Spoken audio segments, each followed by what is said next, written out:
Hey, everyone, and welcome back to the Metaphysics podcast. I'm Dennis Goddard, And I'm Louise Hicks.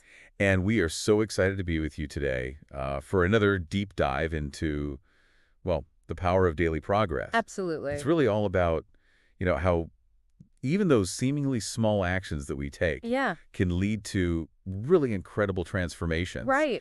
And of course, we've talked about Dr. Joe Dispenza on this show before. Of course, yes. A huge inspiration. Big inspiration, and his work is really front and center for this deep dive. Absolutely. Yeah. So if you're ready to sort of unlock your potential and create the life you really want, well, stick with us. Yeah. Make sure you like and subscribe so you don't miss out on these amazing episodes. Yes, definitely. And one of the things that I find so fascinating about Dr. Dispenza's work is his emphasis on really mastering your morning. Yes. And the idea that those first few moments after we wake up are so crucial Right. for setting the tone for the entire day. It's like we're programming ourselves. It is, yeah. It's like we're either, setting ourselves up for success or for, Failure. Yeah, exactly. Right from the start. Right from the start. And I know I've definitely, I've fallen into that trap Oh, absolutely. where, you wake up and you're immediately Doom scrolling, checking email. checking All emails. those things, yeah. You're just bombarded by information, and all of a sudden Yeah. you're kind of, You're in a reactive mode. you're in reactive mode. Exactly. Mhm.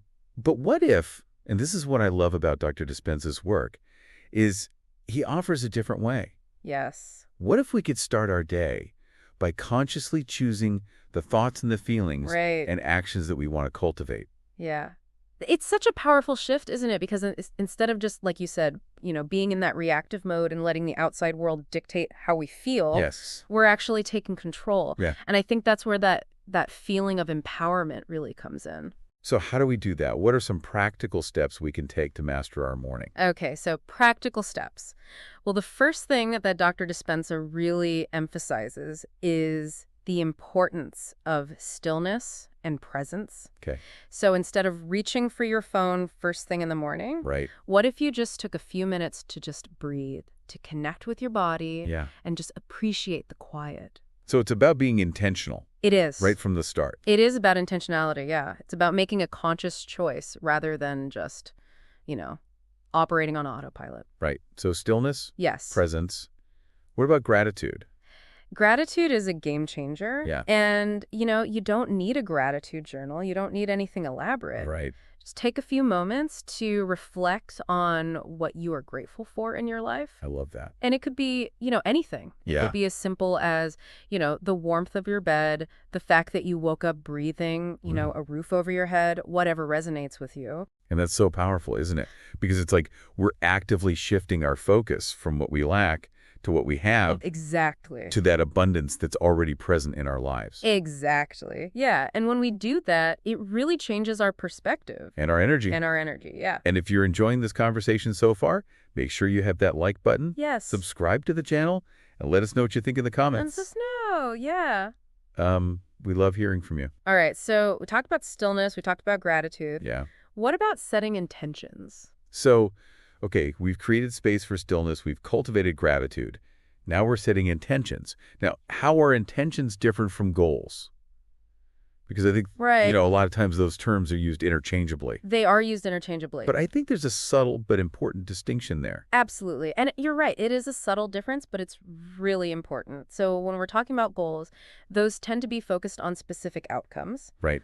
But intentions are more about cultivating a certain way of being. Oh, okay. So it's about how we want to show up in the world, Okay. regardless of what's happening around us. So, for example, instead of saying, I'm going to close that deal today, Yeah. my intention might be to be confident and persuasive in my interactions. Exactly. That's a perfect example. And it's such a powerful shift because when we set intentions, we're aligning ourselves with our desired qualities. Okay. And we're giving ourselves permission to act in accordance with those qualities.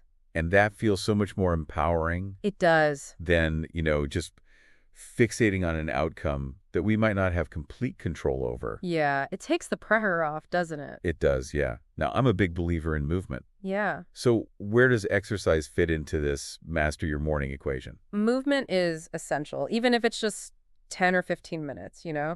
It can do wonders for our energy, our focus, our mood. It doesn't have to be anything strenuous. Right. It could be a brisk walk, some yoga stretches, or even just putting on some music and dancing around your kitchen. Right. And I've definitely found that when I incorporate even just a little bit of movement Yeah. into my morning routine, I feel more alert, more Yeah. focused, Yeah. more ready to kind of take on the day. And I think it also sends a signal to your body and your mind that, hey, we're awake, we're ready to go. Right. It's that signal. Yeah, totally.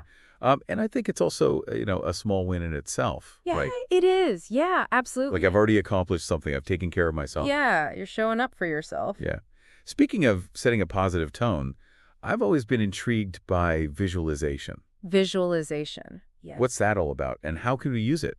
So visualization is basically a technique where we use our imagination to create a mental picture of what we want to experience. Right. And the amazing thing is that our brains often don't distinguish between what we vividly imagine Right. and what we actually experience in the physical world.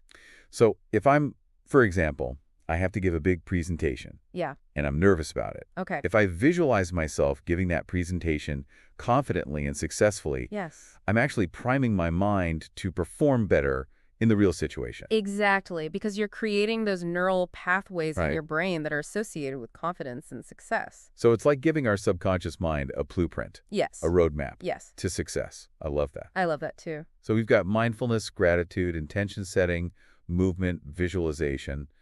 What else do we need to know about mastering our mornings? Okay, so before we move on to the next part of our deep dive, I just want to emphasize a couple of key points Okay. that I think are really important. First, don't underestimate the power of having a plan. Okay. So before you just dive into the day's activities, take a few moments to really prioritize your tasks. Right. What's that one thing that you could accomplish today that would really move you closer to your goals? Being strategic with our time and energy. Exactly. And the second point I want to touch on is the importance of our environment. Oh, okay. Because our surroundings can either support or sabotage our efforts to cultivate that positive mindset and have a productive day. You mean like having a dedicated workspace that's free from clutter Exactly. and distractions? Exactly. It's about creating a space that inspires you and energizes you Right. and supports the kind of energy that you want to bring into your work. And that's not just about physical clutter, is it? No, It's also about maybe, the music we're listening to, the absolutely. people we're surrounding ourselves with. Yes, the information we're consuming, all of that. It's creating that atmosphere that supports our goals. Yeah, it's setting the stage for success. This is fantastic stuff. Yeah. And listeners, if you're finding this information valuable, please, like I said, hit that like button. Yes, please. Subscribe to the channel, let us know what you think, Yes. and we will be back with part 2 of this deep dive in just a moment. Stay tuned. Welcome back to the Metaphysics podcast, everyone. We are so glad to have you back for part 2 of our deep dive into the power of daily progress. And if you're just joining us, make sure you catch part 1, where we explored how to master our morning. With those amazing insights from Dr. Joe Dispenza, we talked about stillness, gratitude, intentions, movement, visualization, all those good things. Yes, absolutely. And in this segment, Dennis, we're going to dive into another one of Dr. Dispenza's key principles, and that's the power of small wins. Now, I got to ask, what's the big deal about these small wins? Those little victories that we experience throughout the day. How do they actually contribute to making big changes in our lives? That's a great question. It's so easy to get caught up in thinking that transformation has to be this huge overnight thing, But the reality is that real lasting change happens gradually. It happens through consistent effort. Right. It's like those small, seemingly insignificant steps that we take each day Yeah. really add up over time. They really do. It's like building a muscle, You don't just go to the gym once and expect to have six-pack abs, right? Definitely not. It takes a little more than that. A little more, yeah. It takes consistency, it takes showing up day after day and putting in the work. And Dr. Dispenza's research really highlights how each small win that we experience, no matter how tiny it might seem, actually triggers this cascade of positive effects in our brains and bodies. So it's not just about like the accomplishment itself, but like a ripple effect that it creates within us. I'm curious, what's actually happening on a neurological level when we experience one of these small wins? Okay, so on a neurological level, when we achieve something, even a small something, our brains release dopamine. Ah, dopamine, the feel-good hormone. Exactly, Right. the feel-good hormone. And this dopamine not only makes us feel good, which is great, but it also reinforces the behavior that led to that win. Okay, so it's like this positive feedback loop. Exactly. A positive feedback loop. We experience a win, we get that surge of dopamine, we feel good, and then we're motivated to keep going and achieve more wins. And as this cycle repeats, it really helps us build momentum and develop a sense of self-efficacy. Okay, so we're actually training our brains We are, yeah. for success. We are training our brains to believe in our own ability to succeed. And that's huge because I think so often we get caught up in focusing on these big, audacious goals, which can be totally overwhelming. Oh, absolutely. I mean, I know they do that all the time. It's like I set these huge goals, and then I get paralyzed by the thought of actually trying to achieve them. Like, where do we even begin? Right. It's like trying to climb Mount Everest in one day. And that's where the beauty of focusing on small wins comes in. Instead of trying to tackle that whole mountain at once, we break it down into smaller, more manageable steps. Right. So instead of saying, I'm going to write a novel this year, Yeah. I might say, I'm going to write for 30 minutes today. Exactly. And when you hit that 30-minute mark, celebrate that. It's a small win. It deserves recognition. Those little celebrations, even if it's just a mental pat on the back, reinforce that positive behavior and make you more likely to repeat it. That's so true. We often wait until we reach, like, the summit of the mountain to celebrate. Right. But those base camps, those milestones along the way, they deserve to be celebrated too. They absolutely do. They keep us motivated, they keep us going, and they help us rewire our brains for success. And another point I think is really important here is that these small wins don't just boost our motivation, they also help us build resilience. Oh, that's interesting. How do small wins help us deal with, like, the inevitable setbacks that we all experience? Because let's be honest, things don't always go according to plan. No, they don't. And that's life, right? But when we consistently experience those small victories, it helps us shift our perspective. We start to see challenges not as failures, but as just temporary obstacles that we can overcome. So instead of throwing in the towel at the first sign of difficulty, we're more likely to dust ourselves off and keep going. Exactly, because we've already proven to ourselves through those small wins that we are capable of achieving things, and that's a powerful feeling. And remember, those small, consistent actions that you take, they accumulate over time and create a ripple effect that leads to extraordinary transformations. It might not happen overnight, but it does happen. So even if we don't see those dramatic results immediately, we can trust that those small wins are, like, working their magic behind the scenes. They are. They absolutely are. It's like planting a seed. You don't see the sprout the next day, but if you keep nurturing it, it will grow into a beautiful plant. And listeners, if you're finding this helpful, make sure to like and subscribe so you don't miss out on all the great content we have coming up. And speaking of great content, we've talked about mastering our mornings, we've talked about harnessing the power of small wins, but how do we stay focused and on track amidst all the distractions of daily life? Because that seems like the next crucial piece of this puzzle. That is a crucial piece of the puzzle, and it's exactly what we're going to be exploring in part 3 of our deep dive. And welcome back to the Metaphysics Podcast. It's the final part of our deep dive into daily progress, and man, we've covered a lot of ground. We have. From mastering our mornings to understanding how small wins can fuel big changes, but, staying focused. Yeah. That's easier said than done, wouldn't you say? Oh, absolutely. Especially in today's world. I mean, there are distractions everywhere. But here's the good news. Focus, just like any other skill, can be developed. So it's not about, like, becoming some sort of superhuman who's immune to distraction. No. It's more about learning to manage those distractions. Exactly. It's about taking control of your attention and directing it where you want it to go. And I think the first step in doing that is really just becoming aware. Like, what are the things that consistently pull you away from what's important? Well, for me, it's definitely my phone. Those notifications are a killer. Yeah, the phone's a big one for a lot of people, I think. But it can also be internal things too, right? Like getting caught up in my own thoughts. Absolutely. Worrying about the future, dwelling on the past, anything that takes me out of the present moment, really. Yes, exactly. Those internal distractions, those can be just as sneaky and just as powerful as those external ones. But the good news is, once you identify those triggers, you can start to develop strategies to minimize their impact. So how do we create an environment that supports our focus? What are some practical tips there? Well, let's start with your physical workspace. Is it a place where you can actually concentrate? Is it cluttered? Is it chaotic? Or is it organized and inspiring? Even small changes like decluttering your desk or bringing in a plant can make a big difference. I've found that having a dedicated workspace really helps, even if it's just a corner of a room. And turning off those phone notifications, that's huge. Oh yeah, those external cues can really derail your chain of thought. But it's not just about the external environment, right? We can also utilize some tool and techniques to strengthen our internal focus as well. Like what? Well, have you ever tried time blocking? I've heard of it, but I've never really put it into practice. So time blocking is basically where you proactively decide how you're going to spend your time. You allocate specific blocks of time for certain tasks, so instead of just reacting to whatever pops up, you're in control of your schedule. That sounds amazing. I feel like I'd get so much more done. You probably would. And if you want to take it a step further, you could try something called the Pomodoro technique. Have you heard of that one? The Pomodoro technique? No. It's a time management method where you work in focused intervals, usually 25 minutes, followed by a short break. And it's a great way to train your brain to stay focused for longer periods. I love that, like interval training for the mind. Exactly. Interval training for the mind. And since speaking of training the mind, we have to talk about mindfulness. Okay?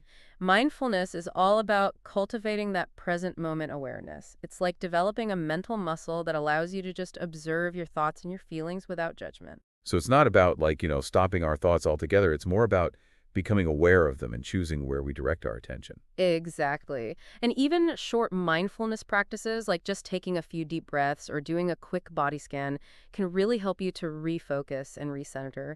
And as you practice, you get better and better at noticing when your mind starts to wander and gently guiding it back to the task at hand. So we've got creating a supportive environment, time management techniques, mindfulness. This is like a holistic approach to mastering focus. But what about when we feel overwhelmed, Yeah. like pulled in a million different directions? What do we do then? Well, sometimes the best thing you can do is just say no. We often feel obligated to say yes to every request, every opportunity that comes our way. But overcommitting can lead to burnout, and it definitely doesn't help with focus. That's so true. I'm definitely a people pleaser. You and me both. But it's important to remember that it's okay to set boundaries. Yeah, it's about protecting our time and energy for the things that truly matter. And speaking of protecting our energy, we have to talk about multitasking. Is it really a thing? The research actually shows that our brains are not designed to multitask effectively. We might think we're being super productive when we're juggling a million things at once, but in reality, we're probably not doing any of those things particularly well. I'm about guilty of that. We all are. But when we try to do too many things at once, it often leads to more errors, lower quality work, and it just increases our stress levels. Instead, try embracing single tasking. Focus on one thing at a time, give it your full attention, and you'll likely be surprised at how much more efficient and effective you become. Single tasking, got it. So this all makes me think about purpose, Like if we have a clear sense of why we're doing what we're doing, does that make it easier to stay focused? Absolutely. When your actions are aligned with a deeper purpose, it fuels your motivation, it makes it easier to resist distractions, and it just gives your efforts more meaning. It's like having a North Star guiding your journey. It's like that intrinsic motivation that keeps us going, even when things get tough. Exactly. And speaking of things getting tough, we can't talk about focus without talking about self-discipline. Right, because staying focused requires a certain level of discipline. Any tips for strengthening that discipline muscle? Well, discipline, just like any muscle, gets stronger with practice. Start small, make a commitment to do one thing consistently each day, even if it's just for a few minutes. Once that becomes a habit, you can add another small commitment and then another. And over time, you'll be amazed at how much your discipline grows. So it's those small wins again, right? It always comes back to those small wins. Building momentum one step at a time. And it's not about being perfect, it's about progress. Showing up consistently and making progress each day. Exactly. And remember, be kind to yourself along the way. We all have days when we feel scattered, we feel distracted, we're not at our best. The key is to notice those patterns without judgment and just gently guide yourself back to a state of focus. Well, this has been an incredible deep dive into the power of daily progress. From mastering our mornings to understanding those small wins and cultivating focus, we've covered a lot. We have, and I hope our listeners have found this deep dive valuable. It's been a pleasure exploring these concepts with you. And listeners, if you enjoyed this episode, please hit that like button, subscribe to the channel, and share with anyone who might benefit from these ideas. Until next time, keep those intentions high, celebrate those small wins, and remember, you have the power to create the life you truly desire. We'll see you next time.